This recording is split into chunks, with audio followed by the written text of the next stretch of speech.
ഈശോ മിശിഹായ്ക്ക് സ്തുതിയായിരിക്കട്ടെ. ഞാൻ മാണിപ്പറമ്പിലച്ചൻ. നവംബർ 20 നിഖ്യായിലെ വിശുദ്ധ അനറ്റോളിയോസ്. നിഖ്യായിലെ വിശുദ്ധ അനറ്റോളിയോസ്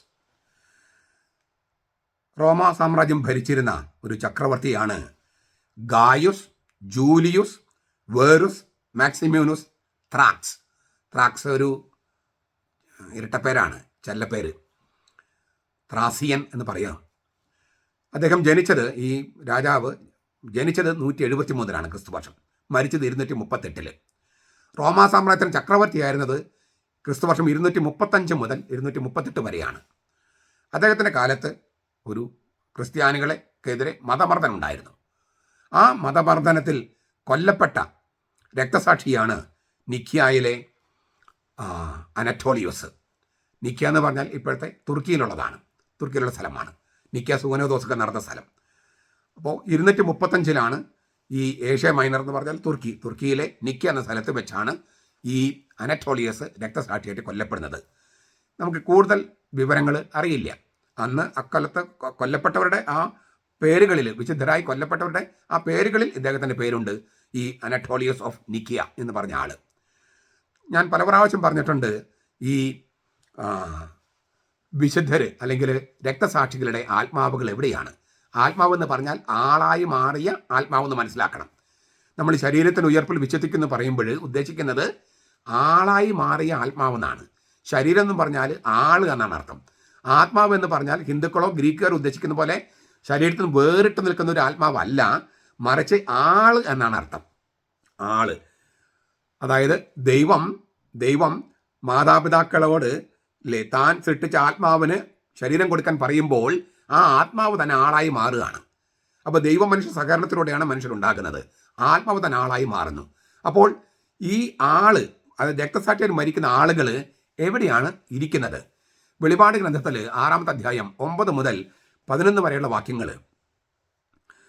അവൻ 5-ാം മുദ്ര പൊട്ടിച്ചപ്പോൾ കുഞ്ഞാട്, കൊല്ലപ്പെട്ടതെങ്കിലും എഴുന്നേറ്റ് നിൽക്കുന്ന കുഞ്ഞാട് 5-ാമത്തെ മുദ്ര തുറന്നപ്പോൾ ദൈവവചനം നിമിത്തവും തങ്ങൾ പറഞ്ഞ സാക്ഷ്യം ഹേതുവായും അറക്കപ്പെട്ടവരുടെ ആത്മാക്കളെ ഞാൻ ബലിപീഠത്തിന് കീഴിൽ കണ്ടു. വിശുദ്ധനും സത്യവാനുമായ നാഥ എന്ന് പറഞ്ഞവർ പ്രാർത്ഥിക്കുകയാണ്, ഉറക്കെ നിലവിളിച്ച് പ്രാർത്ഥിക്കുകയാണ്. വിശുദ്ധനും സത്യവാനുമായ നാഥ, ഭൂമിയിൽ വസിക്കുന്നവരോട് ഞങ്ങളുടെ രക്തത്തെക്കുറിച്ച് നീ എത്രത്തോളം ന്യായവിധിയും പ്രതികാരവും നടത്താതെ ഇരിക്കും? അപ്പോൾ അവരിൽ ഓരോരുത്തരും വെള്ളം നിലയങ്കി കൊടുത്തു. അവരെ പോലെ കൊല്ലപ്പെടാനിരിക്കുന്ന സഹഭൃത്യന്മാരും സഹോദരന്മാരും വന്നു തികയുവോളം അല്പകാലം കൂടി സ്വസ്ഥമായി പാർക്കണമെന്ന് അവരോട് അരുളപ്പാടുണ്ടായി. അപ്പോൾ സ്വർഗത്തിലെ യാഗപീഠത്തിന് താഴെ, ബലിപീഠത്തിന് താഴെയാണ് രക്തസാക്ഷികളുടെ ആത്മാവുകൾ, അതായത് രക്തസാക്ഷികൾ മരിച്ച ആളുകൾ ഇരിക്കുന്നത്. അവർ ദൈവത്തോട് പ്രാർത്ഥിക്കുകയാണ്, ഞങ്ങളെ കൊന്നവരോടൊക്കെ പ്രതികാരം ചെയ്യണ്ടേ? അത് ഈ ചീപ്പായിട്ടുള്ള പ്രതികാരത്തിന് വേണ്ടിയല്ല, നീതി സ്ഥാപിക്കപ്പെടണം. നീതി സ്ഥാപിക്കപ്പെടണ്ടേ? ഇരകൾക്ക് നീതി കിട്ടണ്ടേ? ആ പ്രാർത്ഥനയാണ് അവർ ചോദിക്കുന്നത്.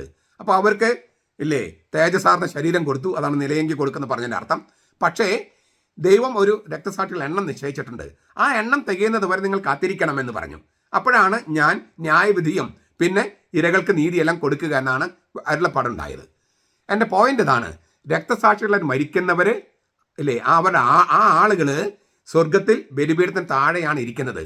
അവർ ദൈവത്തോട് പ്രാർത്ഥിക്കുകയും ചെയ്യുന്നു. ഈ പാരമ്പര്യം, ഇത് വെളിപാടാണ്. ഇത് സത്യവേദ പുസ്തകത്തിലുള്ളതാണ്, നമ്മുടെ ബൈബിളിലുള്ളതാണ്. അതുകൊണ്ട് തന്നെ അത് സത്യമാണ്. ഇതിൻ്റെ വെളിച്ചത്തിലാണ് കത്തോലിക്ക സഭയിൽ രക്തസാക്ഷികളെയും വിശുദ്ധരെയൊക്കെ ഓർക്കുന്നതും അവരുടെ പ്രാർത്ഥനകളോട് നമ്മളെ പ്രാർത്ഥന ചേർക്കുന്നതും മാലാഖമാർ നമ്മുടെ പ്രാർത്ഥനകൾ ഏകമധ്യസ്ഥൻ സമർപ്പിക്കുന്നതും ഏകമധ്യസ്ഥൻ അത് പിതാവിന് മുമ്പിൽ സമർപ്പിക്കുന്നതും. ഇതെല്ലാം തിരുവചനത്തിൽ അടിസ്ഥാനം വിട്ടതാണ്. നമ്മൾ രക്തസാക്ഷികളായിട്ട് മരിച്ചാൽ നമ്മൾ ഇരിക്കുന്നത് സ്വർഗത്തിൽ ബലിപീഠത്തിന് തൊട്ട് താഴെയാണ്. അതൊരു വളരെ പ്രധാനപ്പെട്ട സ്ഥലമല്ലേ? അതുകൊണ്ട് നമുക്കും കർത്താവിന് വേണ്ടി രക്തസാക്ഷിയായി മരിക്കാനുള്ള മോഹം ഉണ്ടാകട്ടെ. രക്തസാക്ഷികളായി ജീവിക്കാനും രക്തസാക്ഷികൾ മരിക്കാനും, കർത്താവിന് വേണ്ടി ജീവിച്ചാലും മരിച്ചാലും കർത്താവിന് വേണ്ടി എന്നുള്ള ആ ഒരു മനോഭാവത്തിലേക്ക് നമുക്ക് എത്താനും കഴിയട്ടെ.